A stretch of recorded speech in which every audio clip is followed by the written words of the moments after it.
വന്ദേമാതര വിവാദത്തിൽ ദേശീയ രാഷ്ട്രീയത്തിൽ ചില നിർണായക നീക്കങ്ങൾ നടന്നിരിക്കുകയാണ്. സ്വാതന്ത്ര്യദിനത്തിൽ AICC ആസ്ഥാനത്ത് വന്ദേമാതരം പൂർണ്ണരൂപത്തിൽ ആലപിച്ചതും അതിൽ സോണിയാഗാന്ധി അസ്വസ്ഥത പ്രകടിപ്പിച്ച് തടസ്സപ്പെടുത്താൻ ശ്രമിച്ചതും എല്ലാം വലിയ വിവാദമായി നിലനിൽക്കുകയാണ്. വന്ദേമാതര ആലാപനം തടസ്സപ്പെടുത്താൻ ശ്രമിച്ചതിൽ സോണിയ മാപ്പ് പറയണമെന്നും ഇല്ലെങ്കിൽ നിയമ നടപടികളുമായി മുന്നോട്ട് പോകുമെന്നുമായിരുന്നു BJPയുടെ മുന്നറിയിപ്പ്. എന്നാൽ സോണിയാഗാന്ധി മാപ്പ് പറയില്ലെന്നത് ഉറപ്പാണ്. അതോടെ BJPയും മറ്റ് സംഘപരിവാർ സംഘടനകളും സോണിയയ്ക്കെതിരെ നിയമ പോരാട്ടവുമായി രംഗത്തു വന്നു. ഇന്നലെ മംഗളൂരുവിലും ദില്ലിയിലും സോണിയയ്ക്കെതിരെ പരാതി നൽകിക്കഴിഞ്ഞു. വിഷയം വളരെ സജീവമാക്കി നിലനിർത്താനാണ് BJP ലക്ഷ്യമിടുന്നത്. അതുകൊണ്ട് തന്നെ വരും ദിവസങ്ങളിൽ രാജ്യത്തിൻ്റെ മറ്റു ഭാഗങ്ങളിൽ നിന്ന് ഇത്തരത്തിലുള്ള നീക്കങ്ങൾ പ്രതീക്ഷിക്കാം. അതായത് BJP ഭരിക്കുന്ന സംസ്ഥാനങ്ങളിൽ ഉൾപ്പെടെ സോണിയാഗാന്ധിക്കെതിരെ കൂടുതൽ പരാതികൾ ഉയർത്തി കോൺഗ്രസിനെ സമ്മർദ്ദത്തിലാക്കുകയാണ് BJP ലക്ഷ്യം വയ്ക്കുന്നത് എന്നതിൽ തർക്കമില്ല. സോണിയയെയും കുടുംബത്തെയും കോൺഗ്രസിനെയും ആക്രമിക്കാൻ കിട്ടിയ അവസരം നഷ്ടപ്പെടുത്താൻ BJP ആഗ്രഹിക്കുന്നില്ല എന്നത് ഉറപ്പാണ്.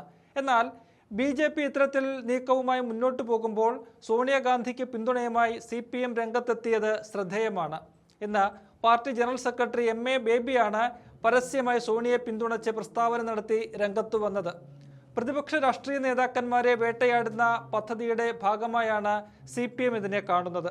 സോണിയാഗാന്ധിക്കെതിരെ നടക്കുന്ന പ്രചരണങ്ങളിൽ കഴമ്പില്ലെന്ന് തുറന്നടിക്കുന്നുണ്ട് ബേബി. ഒപ്പം വന്ദേമാതര ആലാപനത്തിൽ കോൺഗ്രസിൽ മുൻപുണ്ടായിരുന്ന ആശയവ്യക്തത ഇപ്പോൾ നിലനിൽക്കുന്നുണ്ടോ എന്ന സംശയവും ബേബി ഉന്നയിക്കുന്നുണ്ട്. അത് കോൺഗ്രസ് മറുപടി പറയേണ്ട വിഷയവുമാണ്. കാരണം AICC ആസ്ഥാനത്തെ വിവാദത്തിന് പിന്നാലെ മാധ്യമ വിഭാഗം ചുമതലയുള്ള പാർട്ടിയുടെ ജനറൽ സെക്രട്ടറി ജയറാം രമേശ് പറഞ്ഞത് വന്ദേമാതരം പൂർണ്ണമായി ആലപിക്കുന്നതിൽ തെറ്റില്ല എന്നാണ്. അത് വിവാദമാക്കേണ്ട കാര്യമില്ലെന്നും അദ്ദേഹം ഉടൻ തന്നെ പറയുകയും ചെയ്തു. എന്നാൽ സംഘടനാ ചുമതലയുള്ള ജനറൽ സെക്രട്ടറി കേരളത്തിൽ നിന്നുള്ള KC വേണുഗോപാൽ അതിൽ തെറ്റ് സംഭവിച്ചതായാണ് മാധ്യമങ്ങളോട് പ്രതികരിച്ചത്. മാത്രവുമല്ല AICC ആസ്ഥാനത്ത് അബദ്ധത്തിൽ അല്ലെങ്കിൽ സംഘാടകർക്കുണ്ടായ പിഴവിനെ തുടർന്നാണ് വന്ദേമാതരം പൂർണ്ണമായും ആലപിച്ചതെങ്കിൽ കോൺഗ്രസ് ഭരിക്കുന്ന 3 സംസ്ഥാനങ്ങളുണ്ട്: കർണാടകം, തെലങ്കാന, ഹിമാചൽ പ്രദേശ്. ഈ 3 ഇടങ്ങളിലും അന്ന് സ്വാതന്ത്ര്യദിന ആഘോഷ ചടങ്ങിൽ വന്ദേമാതരം പൂർണ്ണമായും ആലപിക്കുന്നതാണ് കണ്ടത്. മാത്രവുമല്ല ഇന്ത്യ സഖ്യം ഭരിക്കുന്ന ജാർഖണ്ഡിലും ജമ്മു കാശ്മീരിലും പൂർണ്ണമായും വന്ദേമാതരം ചൊല്ലി. പക്ഷേ കേരളത്തിൽ ചൊല്ലിയതുമില്ല. അതൊക്കെ BJP ആയുധമാക്കുന്നുണ്ട്. അവിടെയാണ് MA ബേബിയുടെ ആ പ്രസ്താവന പ്രസക്തമാകുന്നത്. ഇക്കാര്യത്തിൽ കോൺഗ്രസിന് എന്താണ് നിലപാട് എന്ന ആ ചോദ്യം പ്രസക്തമാകുന്നത്. ഒപ്പം തന്നെ സോണിയാഗാന്ധിയെ ഒറ്റതിരിഞ്ഞ് ആക്രമിച്ച് പ്രതിപക്ഷത്തെ ഭിന്നിപ്പിക്കാനുള്ള BJPയുടെ നീക്കത്തിന് തുടക്കത്തിലെ തടയിടുന്ന നീക്കം കൂടിയായി ബേബിയുടെ പ്രതികരണത്തെ കാണുകയും ചെയ്യാം. എന്തായാലും വന്ദേമാതരം എന്ന ദേശീയ ഗീതത്തോടുള്ള BJPയുടെ സ്നേഹത്തേക്കാൾ അതിനെ ഉപയോഗിച്ച് എങ്ങനെ രാഷ്ട്രീയ എതിരാളികളെ തകർക്കാമെന്നതാണ് ഇപ്പോൾ രാജ്യം കണ്ടുകൊണ്ടിരിക്കുന്നത് എന്ന് പറയേണ്ടി വരും.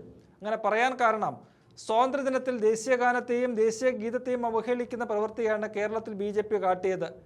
അതവർ മറന്നു പോകുന്നു. കാരണം കോഴിക്കോട് കോർപ്പറേഷനിൽ ഭരണപക്ഷം ജനഗണമന ആലപിക്കുമ്പോൾ അതിന് ബദലായി അതേസമയം തന്നെ വന്ദേമാതരം ഉച്ചത്തിൽ ആലപിക്കുകയാണ് BJP കൗൺസിലർമാർ ചെയ്തത്. കാസർഗോഡ് വന്ദേമാതരത്തിന് റെക്കോർഡിട്ടതിന് ചുണ്ടനക്കുന്ന BJP നേതാക്കളെയും കണ്ടു. ചാനൽ ചർച്ചകളിൽ വന്നിരുന്ന ഗീർവാണം മുഴക്കുന്ന BJP നേതാക്കളോട് വന്ദേമാതരം തെറ്റില്ലാതെ ആലപിക്കാമോ എന്ന് ചോദിച്ചപ്പോൾ മറ്റ് പല വാദങ്ങളും പറഞ്ഞ് തടി തപ്പുന്നതും കേരളം കണ്ടു. അതായത് വന്ദേമാതരം എന്ന് അലറി വിളിക്കുന്നവർക്ക് അത് ചൊല്ലാൻ പോലും അറിയില്ലെന്നതാണ് വസ്തുത. അവിടെയാണ് ഇക്കാര്യത്തിലെ BJPയുടെ സത്യസന്ധത ചോദ്യം ചെയ്യപ്പെടുന്നത്. രാജ്യവ്യാപകമായി പരാതികളൊക്കെ വരുന്നുണ്ട്. എന്താണ് ഈ വിഷയത്തിൽ കോൺഗ്രസിന്റെ ദേശീയ നേതൃത്വത്തിന് അബദ്ധം പറ്റിയതായിട്ട് പറയാൻ പറ്റും? അല്ല, പ്രതിപക്ഷ രാഷ്ട്രീയ നേതാക്കന്മാരെ വേട്ടയാടുക എന്നുള്ളൊരു പദ്ധതി BJPക്കുണ്ട്. ആ വേട്ടയാടൽ പദ്ധതിയുടെ ഭാഗമായിട്ടാണ് വന്ദേമാതരത്തിൻ്റെ പേരിൽ ഇത്തരത്തിലുള്ള കേസുകൾ ഇന്ത്യയുടെ പല ഭാഗത്തും ശ്രീമതി സോണിയാഗാന്ധിക്കും ശ്രീ രാഹുൽ ഗാന്ധിക്കുമെതിരായിട്ട് ചാർജ് ചെയ്യുന്നത്. അതിനപ്പുറം അതിനകത്ത് യാതൊരു കഴമ്പവുമില്ല. AICC ആസ്ഥാനത്ത് നടന്ന കാര്യങ്ങളെക്കുറിച്ച് അവർ തന്നെ വിശദീകരിച്ചിട്ടുണ്ട്. എന്നാൽ കോൺഗ്രസ് വ്യക്തത വരുത്തേണ്ട ഒരു കാര്യമുണ്ട്. കോൺഗ്രസ് ഭരിക്കുന്ന ചില സംസ്ഥാനങ്ങളിൽ വന്ദേമാതരം പൂർണ്ണമായ രൂപത്തിൽ ആലപിച്ച അനുഭവമുണ്ട്. കേരളത്തിൽ സത്യപ്രതിജ്ഞാവേളയിൽ പൂർണ്ണമായിട്ട് ആലപിച്ചു. ഇപ്പോൾ സ്വാതന്ത്ര്യദിനത്തിൽ അങ്ങനെ ഉണ്ടായില്ല. ഇപ്പോൾ കോൺഗ്രസിനുള്ളിൽ വന്ദേമാതരവുമായി ബന്ധപ്പെട്ട്